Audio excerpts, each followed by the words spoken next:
প্রিয় দর্শক, আপনাদের সবাইকে স্বাগত জানাচ্ছি নিউজ 24 এর নিয়মিত আয়োজন সিএসআরএম জনতন্ত্র গণতন্ত্র দেখার জন্য।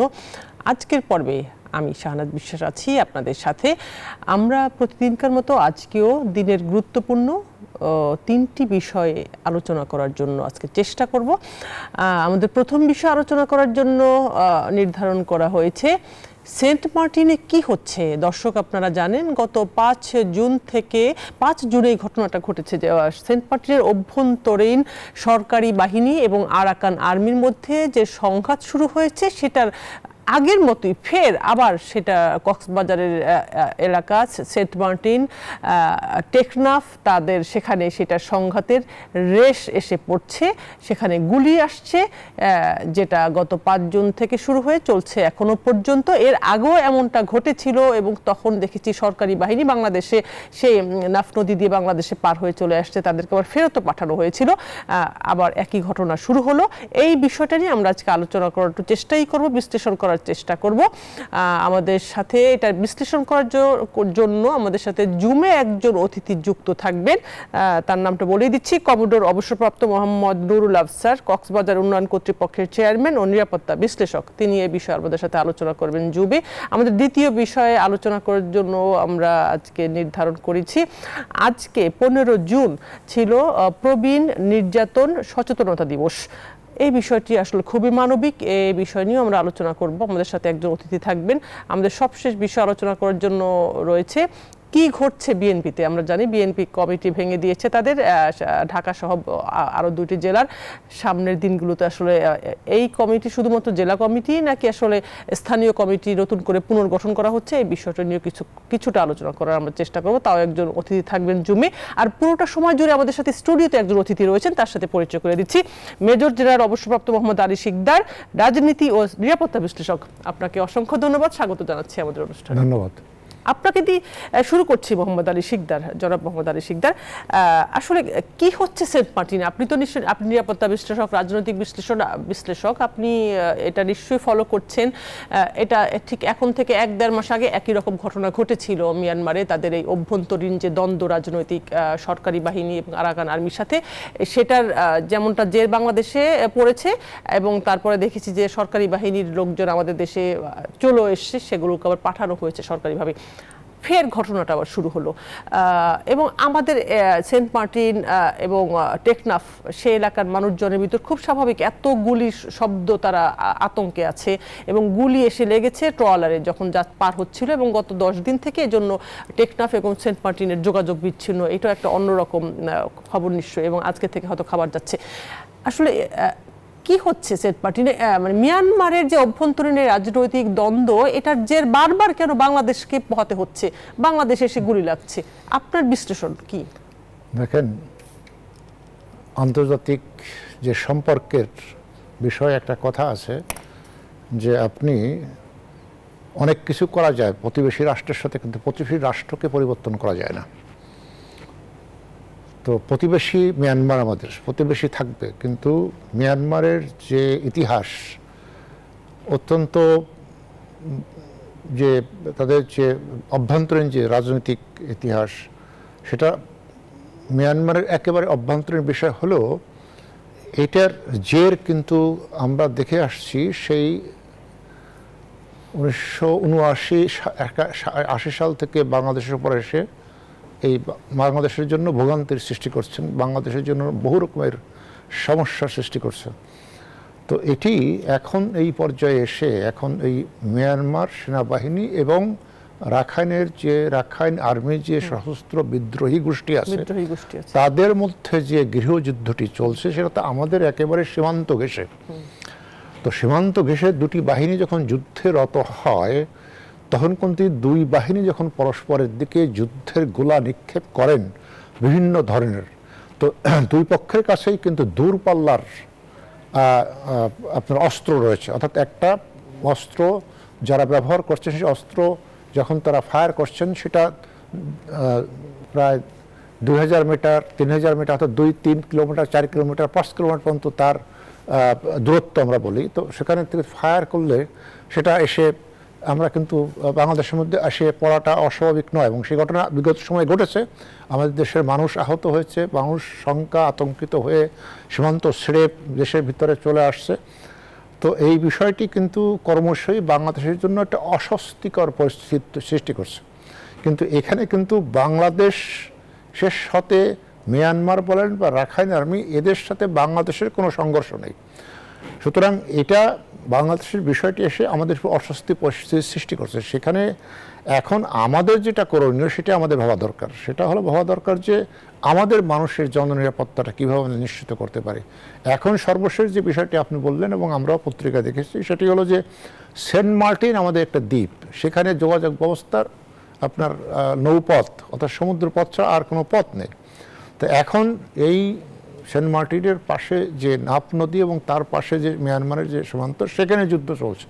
তো সেই যুদ্ধের গোলার এসে কিন্তু এদিকে এসে পড়ছে আমাদের যে সীমানার ভিতরে, অর্থাৎ সেন্ট মার্টিন যাওয়ার জন্য আমাদের যে রাস্তার নৌপথ সাধারণত ব্যবহার করা হয় সেই পর্যন্ত চলে আসছে। মোহাম্মদ আলী শিকদার, তাহলে আপনার বিশ্লেষণ কি বলছে যে তারা যে গুলি, ওখানকার স্থানীয়রা বলছে যে তারা দেখছে যে গুলি এদিকে ফিরে করছে, তার মানে তাদের অভ্যন্তরীণ সংঘর্ষের গুলি তাদের মানে ইচ্ছাকৃত না, এই গুলিটা বাংলাদেশে বা ইচ্ছাকৃত হওয়ার কোনো কারণ তো আমরা দেখছি না। কারণ মিয়ানমারের যদি রাষ্ট্রের সাথে বলেন, বাংলাদেশ কিন্তু সম্পর্ক এখনো বিদ্যমান, ব্যবসা বাণিজ্য চলছে, কূটনৈতিক সম্পর্ক বাংলাদেশের রয়েছে, বাংলাদেশের কিন্তু উচ্চ পর্যায়ের ডেলিগেশন যাচ্ছে আসছে, এটা বিগত সময় এখনও এই সাম্প্রতিক সময় ঘটেছে। তো মিয়ানমারের সাথে কিন্তু আমাদের কোনো সম্পর্ক বিচ্ছিন্নতার ঘটনা ঘটেনি, এবং মিয়ানমারের সাথে কিন্তু আমাদের বড় ধরনের কোনো শত্রুতাও নেই। তাদের নাগরিকত্ব আমরা আশ্রয় দিয়েছি, সেটা বড় বিষয়। সুতরাং সেইখানে কিন্তু আমরা এটা ধারণা করার কোনো কারণ আমরা দেখছি না যে মিয়ানমার সেনাবাহিনী আমাদের বাংলাদেশকে লক্ষ্য করে বা বাংলাদেশের মানুষকে লক্ষ্য করে, বাংলাদেশের সীমানার বাংলাদেশে লক্ষ্য করে গুলি ছড়ছে, সেটা কোনো কারণ তো আমরা দেখি না, কোনো কারণ দেখি না। কিন্তু বিদ্রোহী আর্মি যেটা রাখাইন আর্মি, তারাও যে বাংলাদেশের দিকে সীমান্ত গুলি ছড়বে তারও কিন্তু কারণ আমরা দেখছি না। কিন্তু যে কথাটি আমার কাছে মনে হচ্ছে যে আমাদের যে সামরিক অভিজ্ঞতা, গোলাগুলির যে অভিজ্ঞতা আমরা দেখেছি, যুদ্ধক্ষেত্র দেখেছি, আমি তো 71 সালে যুদ্ধ করেছি এবং এই ধরনের যুদ্ধ করেছি আমরা। এই যুদ্ধটা এখন মিয়ানমারে হচ্ছে ঠিক একই রকম না। আমাদের ছিল মুক্তিযুদ্ধ, স্বাধীনতা যুদ্ধ, এটা তো স্বাধীনতা মুক্তিযুদ্ধ না, এটা একটা বিচ্ছিন্নতাবাদী আন্দোলন বা সশস্ত্র বিদ্রোহী। তো আমাদের তো জনম্যান্ডেট ছিল, রাজনৈতিক ম্যান্ডেট ছিল, সব কিছু ছিল। তো সুতরাং সেই যুদ্ধ কিন্তু আমরা দেখেছি যে আমরা যখন পাকিস্তান সেনাবাহিনীর সাথে যুদ্ধ করেছি, তখন কিন্তু দেখা গেছে যে আশেপাশের গ্রামের লোকজন এরকম হঠাৎ করে তাদের গায়ে যে গুলি লেগেছে, তারা আহত নিহত হওয়ার ঘটনা কিন্তু ঘটেছে। কিন্তু কোনো পক্ষেই কিন্তু ইচ্ছাকৃতভাবে বা তাদের দিকে তাক করে কোনো গুলো নিক্ষেপ করেননি। সুতরাং এই ধরনের ঘটনা কিন্তু অস্বাভাবিক ঘটনা নয়। কিন্তু অস্বাভাবিক বিষয়টা হচ্ছে যে এটা তো একটা সাময়িক বিষয় হলে ঠিক ছিল, এটা তো মাসের পর মাস চলছে। তো সেটার কারণে তো এখন আমাদের জননিরাপত্তা যদি বিঘ্নিত হয়, তাহলে আমাদের কি করণীয় সেটা নিয়ে ভাবা দরকার।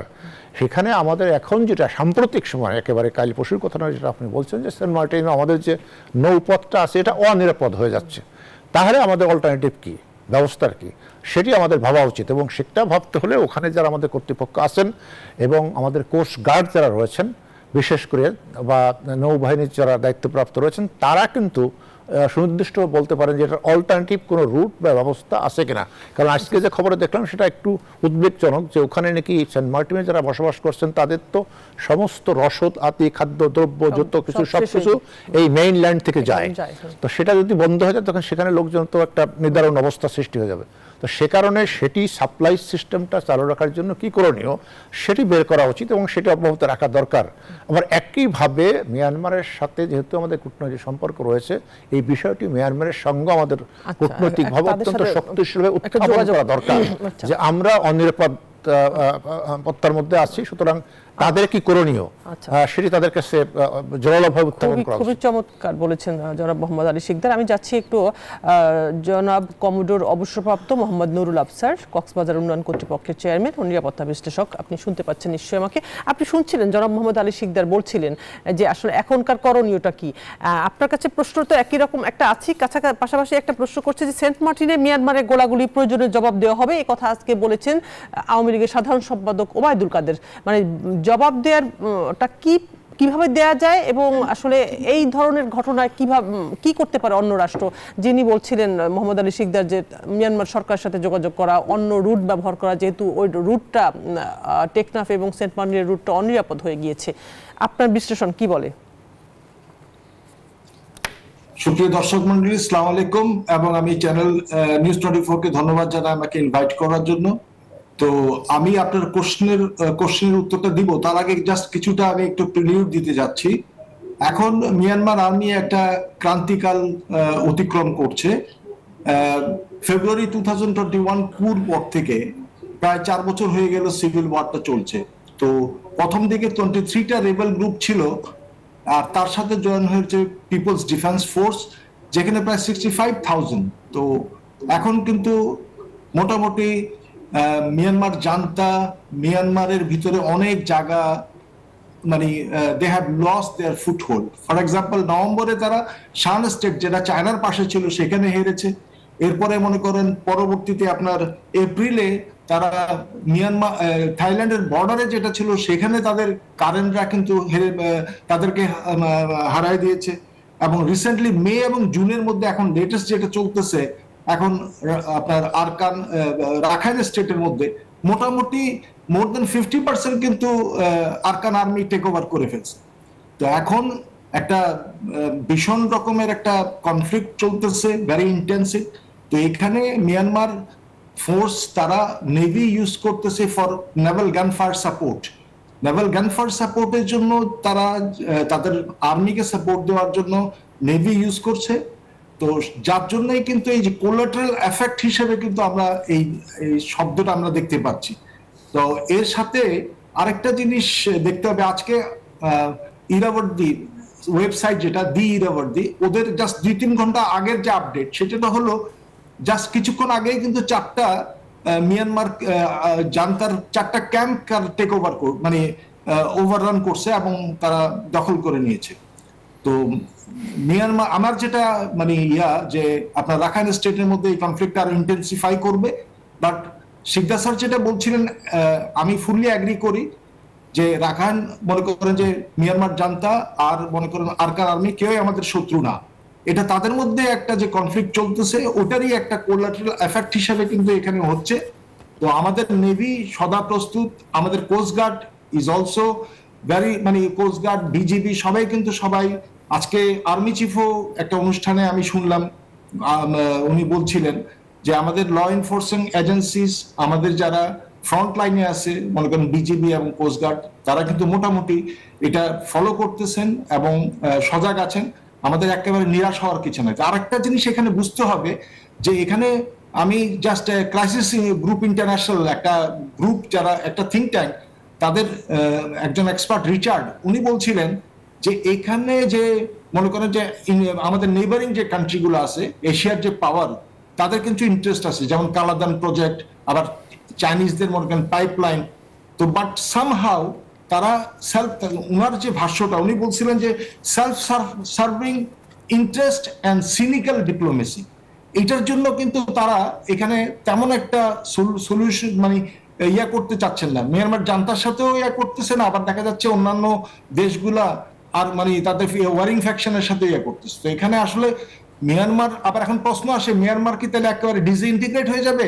নো, কারণ এটা সারা জীবনে কিন্তু এরকম চলছে। 1948-এর জন্মের পর থেকে কিন্তু মিয়ানমার জান্তা সবসময় চেষ্টা করছে ফুল কন্ট্রোল নেওয়ার জন্য, but never ever they had the control.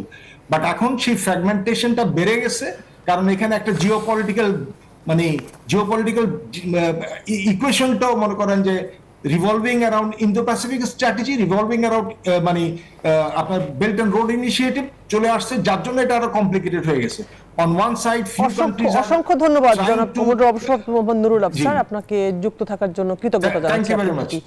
ধন্যবাদ। প্রিয় দর্শক, আমরা সিএসআরএম গণতন্ত্রের ছোট্ট একটা বিরতিতে যাচ্ছি, সাথেই থাকুন।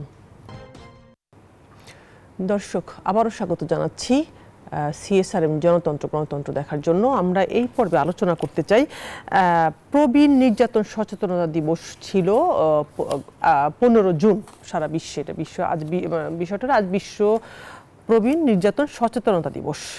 এই বিষয়ে আলোচনা করার জন্য আমাদের সাথে একজন অতিথি তো আমাদের পুরো সময় ধরে স্টুডিওতে আছেন, আর আমার সাথে জুমে যুক্ত হবেন হাসান আলী, প্রবীণ বিষয় লেখক, গবেষক ও সংগঠক। আপনাকে স্বাগত জানাচ্ছি জনাব হাসান আলী আমাদের এই অনুষ্ঠানে। প্রশ্নটা আপনাকে দিয়েই শুরু করতে চাচ্ছি, এই কারণে যে আপনি এই প্রবীণ বিষয়ে লেখালেখি করছেন, গবেষণা করছেন, আপনি একজন সংগঠকও। এই যে প্রবীণ নির্যাতন সচেতনতা দিবস পালিত হচ্ছে বিশ্বব্যাপী এই 15 জুন। এটা 2002 সালে WHO শুরু করেছিল, তারপরে এটা INPA তারা এই সংগঠন এটা সারা বিশ্বব্যাপী কাজ করছে।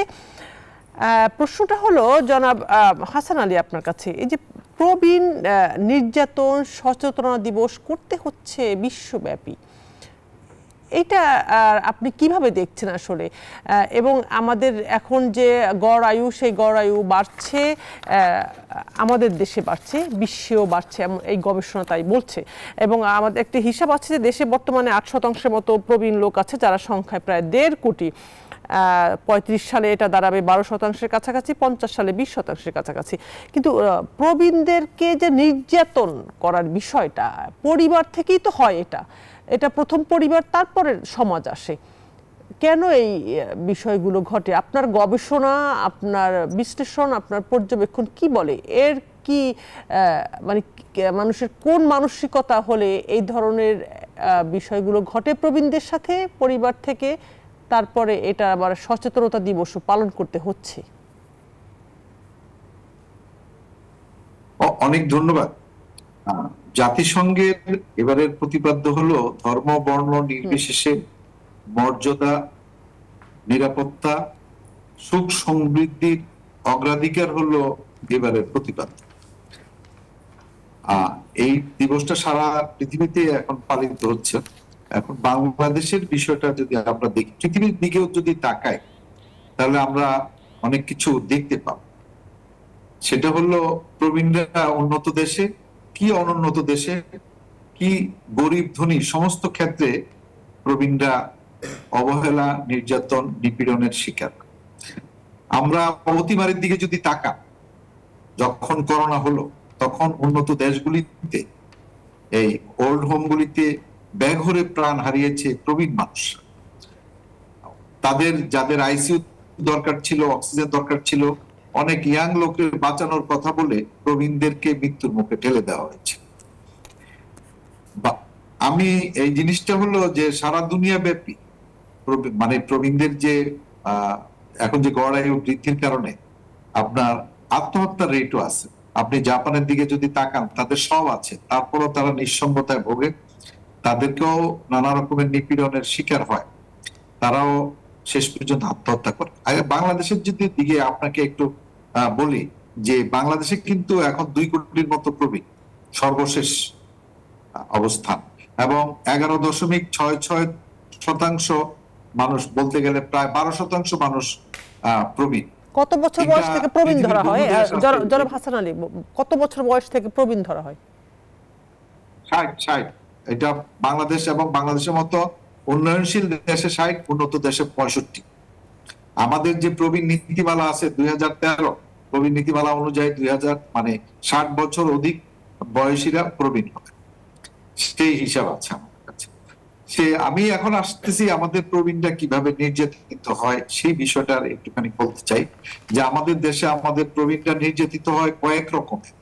প্রথমত শারীরিক, মানসিক, আর্থিক, আবেগিক, এইরকম এটা 4টা বড় ধরনের যৌন নির্যাতন, এই 5টা বড় খাতে নির্যাতিত হয়। আর 3টা অন্য খাত আছে, যেটা আমি একটা হলো রেসিজম, বর্ণবাদী মনোভাব, আরেকটা হলো বয়স বিদ্বেষী মনোভাব, এইজিজম, আরেকটা অ্যাবেলিজম, যেটা সক্ষমতাবাদ বলে। তো সেই বিষয়গুলিতে আমি একটু তাড়াতাড়ি বলে যাব। সে শারীরিক নির্যাতন সবাই জানে, যে মারপিট করা, ধাক্কা দেওয়া, ঘুষি দেওয়া। তার আগে আপনাকে একটু প্রশ্ন করি জনাব হাসান আলী, একটা প্রশ্ন একটু করতে চাচ্ছি। সেটা হলো পশ্চিমা বিশ্বের পারিবারিক মূল্যবোধ এবং বাংলাদেশের পারিবারিক মূল্যবোধ একরকম না। আমরা জানি বাংলাদেশ খুব পরিবার ভিত্তিক, বাংলাদেশের মানুষের মধ্যে খুব পরিবার কেন্দ্রিক মানুষ। কিন্তু এই যে তারপরও যখন বাংলাদেশে এই ঘটনাগুলো যে এখন আপনি সংখ্যাটা যে বললেন, এবং এটার জন্য বাংলাদেশেও আতঙ্ক আছে, এটা কি দিন দিন বাড়ছে বাংলাদেশে, নাকি আগে কম ছিল এখন বেড়েছে, বা একই রকম আছে? এই বাড়ার পিছন যদি হয়ে থাকে, এটা কি ব্যস্ততা, মানে মানুষ শিক্ষিত হয়ে নিজে আত্মকেন্দ্রিক হয়ে যাওয়ার কারণে প্রবীণদের প্রতি, বাবা মার প্রতি সে মনোযোগ হারাচ্ছে? বিষয়টা কি এরকম হচ্ছে দিন দিন? না, এখানে আমি একটুখানি বলতে চাই যে আমাদের 100 বছর আগে মানুষের গড় আয়ু ছিল 20 বছর, তখন প্রবীণ পাবে কই? প্রবীণ যারা 2-1 জন বাঁচত, 2-4-5 জন বাঁচত, তারা পরিবারের সম্মানের সাথেই বাঁচত। যৌথ পরিবার ছিল, সবাই দেখভাল করত, ফলে মানুষের বেশি দিন বাঁচার সুযোগ ছিল। এমনকি আপনি কিছুদিন আগেও যদি দেখেন, অনেক লোক পেনশনে যাওয়ার সাথে সাথেই মারা যেত, পেনশনে গিয়ে 2-1 বছরের মধ্যেই শেষ হয়ে যেত। এখন তো মানুষ 75-80 বছরের লোকের, ধরেন এখন 80 বছর প্লাস লোকের সংখ্যা 10 লাখের বেশি। এটা তো কম কথা না। 80 বছর বয়স হওয়া তো বহু মানুষের সৌভাগ্যের ব্যাপার ছিল, হয় নাই। এখন নির্যাতনের কারণগুলি শুনতে হবে। নির্যাতনের কারণটা হলো, প্রথমত হলো প্রবীণরা দুর্বল, আর সমাজটা এমন ভাবে তৈরি হয় যে যেখানে দুর্বল হবে, দুর্বল নির্যাতিত হবে, নিপীড়িত হবে, দুর্বলের উপর খবরদারি হবে, দুর্বলকে ব্যবসা বাণিজ্যের হাতিয়ার তৈরি করা হবে। এটা শুধু প্রবীণ বলে কথা না, যেই দুর্বল হবে সেই দুর্বলকে, এটা এখন বাংলাদেশের যে ঘটনাটা ঘটতেছে সেটা হলো আমাদের যৌথ পরিবার নাই, একক পরিবারটা সেটাও ভেঙে গেছে, অনুপ পরিবারে আসছে। স্বামী এক জায়গায় থাকলে স্ত্রী আরেক জায়গায়। আমাদের দেশে 1 কোটি মানুষ বিদেশে চাকরি করে, প্রবাসে থাকে, তাদের পরিবার বাড়িতে আছে। তাইলে সেটাও তো একটা বিচ্ছিন্ন একটা ঘটনা না, এটা একটা নির্বিচ্ছিন্ন ঘটনা। 1 কোটি পরিবারের মধ্যে স্বামী স্ত্রী একত্রে থাকেন। এখন তারপরে যদি আসেন যে গার্মেন্টসে প্রায় আমাদের 70 লাখের মতো লোক আছেন, তারাও তো স্বামী স্ত্রী একত্রে থাকা তাদের জন্য অনেক কঠিন। তাহলে পরিবার ভেঙে যাচ্ছে, বিছানা আলাদা হয়ে গেছে, তাহলে মানুষের সাথে মানুষের সম্পর্কগুলি দুর্বল হয়ে গেছে। তো দুর্বল হয়ে যাওয়ার কারণে প্রবীণরা দুর্বল আরো বেশি, তাদের আয় রোজগার সেভাবে থাকে না, তাদের কাছে টাকা পয়সা থাকে না। আর আমাদের প্রবীণদের সবচেয়ে বড় একটা জিনিস তৈরি হয়ে আছে, সন্তান নির্ভর প্রবীণ জীবন চায়। আমাদের প্রবীণরা সন্তানের কাছে যে দিনগুলি, তাদের স্নেহ, তাদের ভালোবাসায় শিখতে হতে চায়, যেটা আর সম্ভব না। সবাই তাদের স্ব কর্মক্ষেত্রে ব্যস্ত, এবং এইটা বললেই এখন আর বাবা মার কাছে চাকরি রেখে, ব্যবসা রেখে, কাজ রেখে, লেখাপড়া রেখে বাবা মার পাশে দাঁড়ানো, বা এটা এখন কঠিন একটা সময় তৈরি হয়েছে। তাহলে আমাদের সমাজটা গড়ে তুলতে হবে ন্যায়ভিত্তিক সমাজ। এখানে আরেকটা কথা আমি পরিষ্কার করে বলতে চাই যে আমাদের সমাজে আমাদের প্রবীণরা কি, আজকে যারা প্রবীণ তারা কি শুধু সংসারে খাটছিলেন? তারা কি শুধু ছেলে মেয়েকে মানুষ করেছিলেন? এই সমাজে তাদের কোনো ভূমিকা নাই? এই সমাজের জন্য তারা কিছু তো করে নাই? এই রাষ্ট্রের জন্য তারা কোনো অবদান রাখে নাই? আজকে তাদের দুঃসময় শুধু পরিবার আগে আসবে, এই সমাজ রাষ্ট্রের কোনো ভূমিকা থাকবে না? তারা কি দেখভাল করবে না? সন্তানের উপর সব দায় চাপিয়ে দেওয়া, এটা ঠিক হবে না। এখন এই নির্যাতনের জায়গাটা হলো দুর্বল বলে প্রবীণ যদি এখন আর্থিকভাবে অসংখ্য ধন্যবাদ জনাব হাসান আলী। জনাব হাসান আলী, অসংখ্য ধন্যবাদ জানাচ্ছি আপনাকে আমাদের সঙ্গে যুক্ত থাকার জন্য। আমরা একটু স্টুডিওতে ফিরছি। জনাব মোহাম্মদ আলী শিকদার, আপনি শুনছিলেন জনাব হাসান আলী বিভিন্নভাবে ব্যাখ্যা করছিলেন। আপনি প্রবীণ যদি হয়, আপনি, আমি যদি বলি ভুল না করি, আপনি তো প্রবীণের মধ্যে পড়েন, কিন্তু আপনার তো নিশ্চয়ই আপনার সামাজিক অবস্থা, আপনার শিক্ষা সবকিছু মিলে সেই যে কথা বলা হচ্ছে তার ভিতরে আপনি পড়েন না, আমি এটা উদাহরণ হিসাবে দেখছি। তার মানে এটা ডিপেন্ড করে কি, মানে প্রবীণ যে নির্যাতন করার বিষয়টা কি, তাহলে তারা যখন আর্থিকভাবে অসচ্ছল হয়, অর্থনৈতিকভাবে বা শারীরিকভাবে তো হয়ই, এটা খুব স্বাভাবিক, সাথে সাথে অর্থনৈতিক বিষয়টা কি আসে? আপনার বিশ্লেষণ কি বলে? দেখেন, বহু রকমের উপাদান এখানে কাজ করে, ফ্যাক্টর কাজ করে। সেখানে অর্থনৈতিক একটা বিষয় থাকে। যারা অর্থনৈতিকভাবে সচ্ছল আছেন তারা নিজেরা অনেক প্রবীণ হলেও, ধরেন বাংলাদেশে দেখবেন যে বড় একটি সংখ্যক প্রবীণ রয়েছেন যারা স্বামী স্ত্রী এখানে থাকেন, তাদের ছেলেমেয়েরা সবাই বিদেশে বসবাস করেন। এটা বাস্তবতার নিরিখেই, এটা কিন্তু যে ভালো বা খারাপ সেটি বলার কোনো সুযোগ নেই। কারণ সারা বিশ্বে যেখানে তাদের সুযোগ আছে সেখানে তারা সেটা পশ্চিমা বিশ্ব বলেন, আমেরিকা বলেন, কানাডা বলেন, অস্ট্রেলিয়া বলেন। তো তখন কিন্তু মানুষ যখন প্রবীণ হয়ে যায়, বয়স যখন বাড়ে, তখন কিন্তু মানুষের কতগুলো স্বাভাবিক মানুষের দরকার, অর্থাৎ মানুষের সহায়তা সমর্থন দরকার। তো সেটি কিন্তু এটা এমন নয় যে ইচ্ছাকৃত কেউ করছে না। ইচ্ছাকৃত ঘটনা বহু করছে, সেটা আমরা ধরে নিলাম। তো এরকম ঘটনাও ঘটে যে বাস্তবতাই এরকম যে তাদেরকে লুক আফটার করার জন্য, দেখার জন্য হয়তো ইচ্ছা থাকা সত্ত্বেও কিন্তু তাদের ছেলে মেয়ে বলেন বা যারা আছেন তারা সেটা দেখতে পারেন না। তো সেই জায়গায় কিন্তু রাষ্ট্রের ভূমিকা, সমাজের ভূমিকা থাকা দরকার।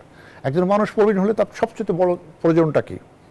সবচেয়ে প্রয়োজন তো স্বাস্থ্যসেবা, সবচেয়ে বেশি প্রয়োজন স্বাস্থ্যসেবা। সুতরাং এই স্বাস্থ্যসেবাটা যদি সেইভাবে আমাদের বাংলাদেশে তৈরি হতো যে রাষ্ট্রীয়ভাবে সেই ব্যবস্থা থাকতো যে যাতে সহজে এই প্রবীণরা স্বাস্থ্যসেবাটা সহজে পেতে পারেন, সেই ব্যবস্থাটা যদি থাকে, উন্নত বিশ্বে কিন্তু এটা হচ্ছে, অনেক জায়গায় হচ্ছে। সুতরাং সেটি যদি হয় তাহলে কিন্তু অনেকটাই তারা আশ্বস্ত বোধ করবেন যে আচ্ছা ঠিক আছে, একটা অবলম্বন তারা বোধ করবেন। এটি দিকটা আছে, কিন্তু আর ওই বৃহত্তর যে জায়গাটা, অর্থাৎ পরিবারের ছেলে মেয়েদের পক্ষ থেকেই তারা নিজেদের শিকার হচ্ছেন, এরকম ঘটনা বহু আছে। সেখানে আমাদের সামগ্রিকভাবে রাষ্ট্রে এবং রাজনৈতিক ব্যর্থতা, অর্থাৎ আমাদের শিক্ষা ব্যবস্থাটা আমার এইরকম হয়ে গেছে যে আমরা আমাদের মূল্যবোধের তৈরি, যে সামাজিক যে মূল্যবোধ, সেটা ভেঙে পড়ছে দিন দিন। একটা ছোট্ট বিরতি নিয়ে আসি। প্রিয় দর্শক, সিএসআরএম জনতন্ত্রে গণতন্ত্রে ছোট্ট আরেকটা বিরতিতে যাচ্ছি, আপনারা আমাদের সাথেই থাকুন। দর্শক, আবারও স্বাগত জানাচ্ছি সিএসআরএম জনতন্ত্র ও গণতন্ত্র দেখার জন্য। আমরা এই পর্বে আলোচনা করতে চাচ্ছি বিএনপিতে কি হচ্ছে। সম্প্রতি বিএনপিতে বড় ধরনের একটি কেন্দ্রীয় কমিটিতে একটি রদবদল হয়েছে এবং সেই বিষয়টা তো আলোচনা করব। এই রদবদলের পরিপ্রেক্ষিতে আগামীতে কি হতে যাচ্ছে বিএনপিতে, আসলে কি বিএনপি দল পুনর্গঠন প্রক্রিয়া শুরু করলো, এই বিষয়টা নিয়ে আমরা স্টুডিওতে যিনি আছেন তার সাথে তো কথা বলবো। আমাদের সাথে এই মুহূর্তে জুমে যুক্ত আছেন মোশাররফ হোসেন ঠাকুর, আহ্বায়ক জাতীয়তাবাদী সাংস্কৃতিক ফোরাম। জনাব মোশাররফ হোসেন ঠাকুর, আপনাকে স্বাগত জানাচ্ছি আমাদের অনুষ্ঠানে। আপনার কাছে সরাসরি প্রশ্নটা এইটাই, বিএনপিতে আসলে কি হতে যাচ্ছে? এই যে কেন্দ্রীয় কমিটিতে বড় রদবদল হলো, সামনের দিনগুলোতে আসলে কেন হঠাৎ করে এটা করতে যাচ্ছে? এবং বিএনপির যে কাউন্সিল হওয়ার কথা 3 বছর পর পর, এটা অনেক দীর্ঘদিন এই কাউন্সিল হচ্ছে না। বিএনপির দলের মহাসচিব তিনি বলেছেন যে তাদের নেতাকর্মীদের সরকারের নির্যাতনের কারণে তারা কাউন্সিল করতে পারছেন না। আসলে ঘটনাটা কি? ধন্যবাদ আপনাকে। আমি আপনাকে বলি যে আপনার এখানে যে যিনি আছেন স্টুডিওতে, তিনি সেনাবাহিনীর একজন লোক। তো আমি আপনাকে বলি যে যুদ্ধের ময়দানেও দায়িত্ব পুনর্বিন্যাস করা হয়, রিঅ্যারেঞ্জমেন্ট করা হয়। তো এটা তো রাজনৈতিক দল, রাজনৈতিক দলে বিভিন্ন সময়ই দায়িত্বের পুনর্বন্টন করা হয়, দায়িত্ব পুনর্বিন্যাস করা হয় এবং এখানে কাউকে বাদ দেওয়া হয় নাই। আপনি দেখবেন আজকে সারা দেশে, আমি যতটুকু জানি, বিএনপির চেয়ারম্যান, ভারপ্রাপ্ত চেয়ারম্যানের উপর দলের নেতাকর্মীরা সারা দেশেই খুব খুশি, আনন্দের জোয়ার বইছে রীতিমতো। এবং একটি কম্প্রিহেন্সিভ আওয়ামী লীগের এই আন্দোলনের, আওয়ামী লীগের জুড়ে বসা, একেবারেই চেপে বসা জগদ্দল পাথরের মতো যে গভর্নমেন্টটি চেপে বসে আছে, এই গভর্নমেন্টের বিরুদ্ধে একটি কম্প্রিহেন্সিভ একটি আন্দোলন, একটি ইন্টেন্সিভ আন্দোলনের পর যে দায়িত্বটি পুনর্বন্টন করেছেন এবং পুনর্বিন্যাস করেছেন, কারো কারো দায়িত্ব বাড়ে, যারা সাকসেসফুলি কাজ করছেন তাদেরকে একটু বেশি দায়িত্ব দেওয়া হচ্ছে, যারা একটু বয়সের ভারে নুজ্জ অথবা অসুস্থ, কাজ করতে পারছেন না, তাদের দায়িত্বটা একটু হালকা ধরনের দায়িত্ব দেওয়া হচ্ছে। এই পুনর্বিন্যাসটা আমি মনে করি অত্যন্ত জরুরি ছিল। এবং বিএনপির যে গঠনতন্ত্রের 7 অনুচ্ছেদ, এই 7 অনুচ্ছেদের চেয়ারম্যানের দায়িত্ব এবং ক্ষমতার মধ্যে স্পষ্টায়ন করা হচ্ছে যে তিনি পুনর্গঠন করতে পারবেন, পুনর্বিন্যাস করতে পারবেন, এমনকি কোনো কমিটি বাতিল করতে পারবেন। তো গেল একটা, তো এটা চেয়ারম্যান করতেই পারেন। আর 2 নম্বর হচ্ছে যে সারা বাংলাদেশে যে নেতাকর্মীদের উপর যে পরিমাণ অত্যাচার, অবিচার, নির্বিচারে গ্রেফতার চলছে এখনো সারা দেশে, 28 অক্টোবরের পরে যে ক্র্যাক করা হচ্ছে বিএনপির পর, এই ক্র্যাকডাউনের পরে বিএনপির নেতাকর্মীরা এখনো জেল থেকে বেরোতে পারে নাই। এই অবস্থায় যে সম্মেলনগুলি করব আমরা, সম্মেলনগুলি বিএনপি করার মতো অবস্থায় নাই। সেই জন্য চেয়ারম্যান তার নিজস্ব ক্ষমতা বলে এই পুনর্বিন্যাসগুলি করেছেন, প্রয়োজনীয় পুনর্বিন্যাসগুলি করেছেন। এই প্রয়োজনীয় পুনর্বিন্যাস এবং দায়িত্বের পুনর্বিন্যস্ত করার কারণে সারা দেশে আজকে আমি আপনাকে বলি যে সারা দেশে নেতা কর্মীদের মধ্যে একটি আনন্দ জোয়ার বইছে এবং সবাই চেয়ারম্যানকে অভিনন্দিত করেছেন। কিন্তু এই যে ৩৯টি পদের রদবদলের খবর যে বিজ্ঞপ্তিতে জানানো হয়েছে, এর ভিতরে তো অনেক মানে উপদেষ্টা কাউন্সিলে 10 জনকে যুক্ত করা হয়েছে। তারা এতদিনে বিভিন্ন পদে ছিলেন, এরপর যারা বাদও হয়েছে বা অন্য পদ, তারা তো আসলে খুব খুশি না। একজনও বাদ হয় নাই। বাদ বলতে তারা আগের পদ থেকে সরে গিয়েছে।